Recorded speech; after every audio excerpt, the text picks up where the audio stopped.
What is going on, everyone? It's Super here, and welcome to another Injustice 2 video. And we just got done with the Watchtower stream showing off Starfire. Now, before any of you guys ask, which I know I have a lot of questions in the comment section of the breakdown, was what are my opinions on Starfire?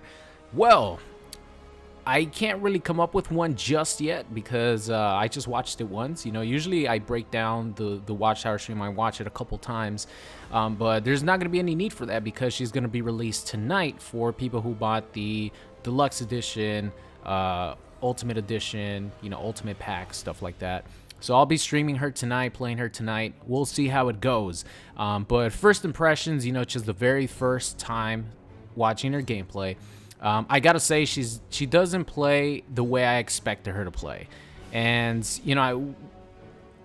it's not really I don't know how to word this without like sounding like I'm hating on the game, but it is like Injustice 2. That's all I could say really. Like, what else did we expect other than a character who does better, staying away from the opponent. We fell into this, sort of trap with Red Hood. Even though Red Hood does have some stuff where you could come in, he has a lot of projectiles. He has a lot of ways to keep you out, including the mine, which he could use offensively, but, it's a way to keep people out.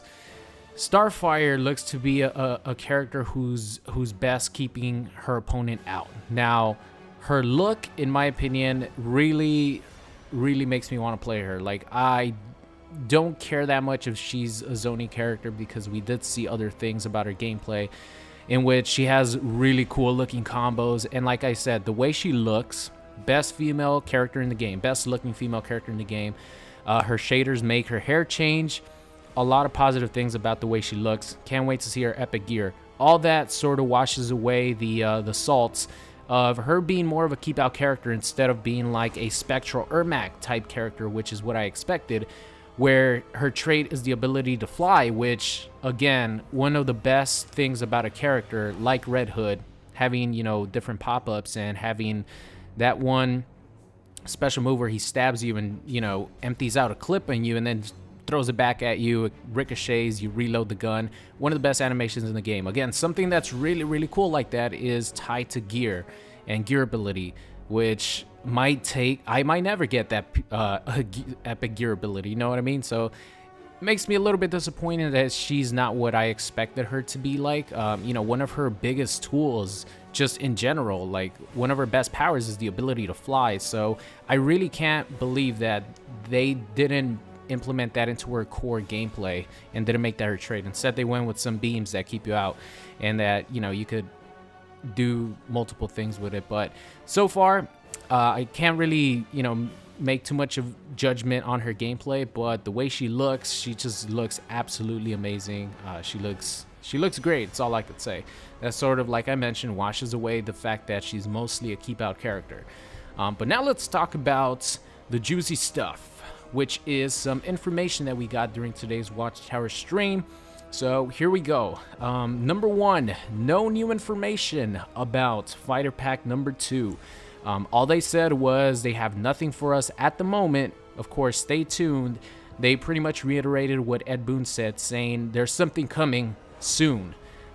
Just keep an eye out on social media and all that. I don't expect anything this week, but I do expect something next week. If not like an announcement from the official Injustice Twitter, like saying, hey guys, expect something on this day, maybe a little teaser like they did with Combat Pack 2.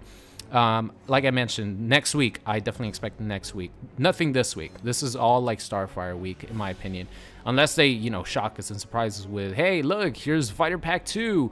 The trailer comes out on Wednesday, something like that. That would be awesome. But no new information on that.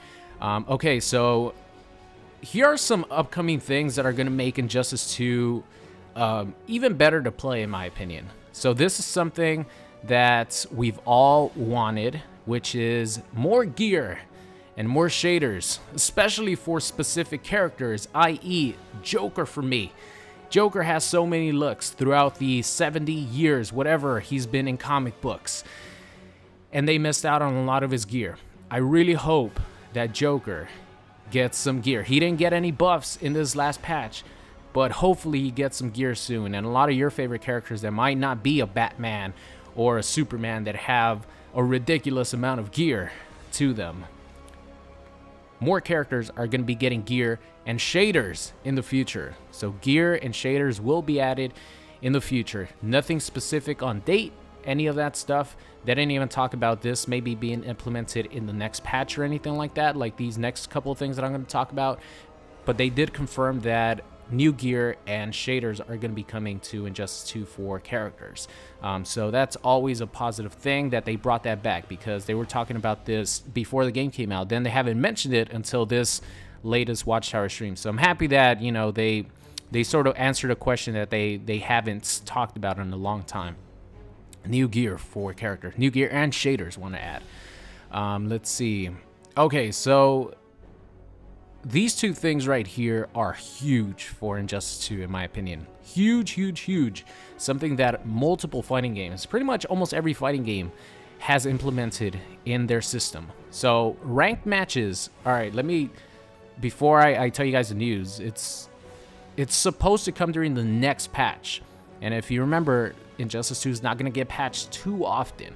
So during the next patch, maybe when the next DLC character comes out, they might implement this. So no specific date, they just said most likely next patch they will be including these features into the game. And the features are: ranked matches will no longer be a best of 1 game. Ranked matches will now be a best 3 out of 5 set. Now that is huge for Injustice. I feel this is a game where a lot of things could go very, very wrong, and there could be a lot of one and done things that might get you.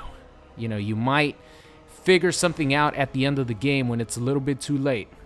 But this is a game where a lot of people could catch you off guard with specific things for different characters, and you're like, man, if only I had a couple more matches to play this guy, I think I could have figured things out. And it's something we've all wanted for a very long time, and NetherRealm is finally answering the call. And, you know, coming into the modern age of fighting games now, pretty much every fighting game is a set online now. I hope they don't go in the Street Fighter route where the opponent has to agree to rematch. That would absolutely kill it, because a lot of people who are going to go one and done, they're going to go one and done. I face this all the time in player matches where people, like, they get their one win and run.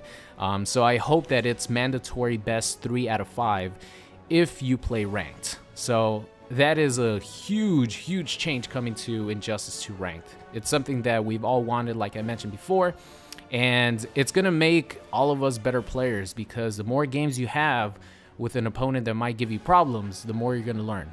So huge positive change. This other change is positive as well for someone who might just want to be playing for fun, or someone who might be looking for sets and player matches playing competitive mode. And for me, this is going to be good, because I could choose, you know, one of these options when I'm recording videos, when I'm using my gear, and when I want to play with different abilities. So they're going to make it to where there's 2 options in player matches, where you could play competitive player matches where competitive mode is turned on by default, or play regular player matches where all gear, stats, and abilities, you know, count. So it's pretty much like regular player matches without competitive mode on, where all the stats and abilities you can use. But there's going to be a second option now for players who just want to play player matches and play sets with, you know, with multiple games, not best 3 out of 5 or anything like that, just a lot of games. But they want to play with competitive mode on. So now they have both those options covered, which again is another really positive thing, because now I don't have to be like, all right, if I'm recording a video, I mean, it's not specifically for me, but it's something that helps me out, because if I'm recording a video and I'm playing, like, for example, with Sub-Zero here, and I want to make like a video where I have the ability that he freezes the ground, like the ground freeze, that's only available with gear on. So now I don't have to maybe force my way into having someone else play with gear on, even if they don't want to. I could specifically go to the playlist where it's just regular player matches, so gear and everything is going to be on by default. Now I don't have to wonder, like, oh man, is this guy going to want to play with gear on? Now it's just a default option, and they have both competitive and non-competitive 4-player matches. So those 2 changes are huge, man. Having the best 3 out of 5 in ranked, awesome change, and having 2 different playlists in player matches, one with gear and one without, another big change. Other than that, the only other thing that they said was there's going to be more filtering coming to Injustice 2 for gear. For example, you're going to be able to sell all common gear that you have for a specific character without having to choose every single, common gear individually. So that's going to be coming in the future. Again, for all these, no timetable yet, but that's about it. One other thing that I forgot to mention was this is actually currently live in the game. You could buy multiple mother boxes at once now. So before, it was you buy one mother box, you open it, you buy another mother box, you open it. But now you could actually buy, like, for example, let's just say 20 mother boxes at once and then open them, bang, bang, bang, because they made it a lot faster to open up mother boxes. So that's already like a really positive, quality of life change, because it took so long to do buy one mother box, open it, buy one mother box, open it. So already things are improving a lot for Injustice. So I'm happy that NetherRealm is actually taking, all this fan feedback into consideration, and it's a positive thing for the game. So that's going to be the end of today's video. Let me know what you guys think of these changes. If you're excited for best 2 out of 3, or 3 out of 5, I should say. It's even better.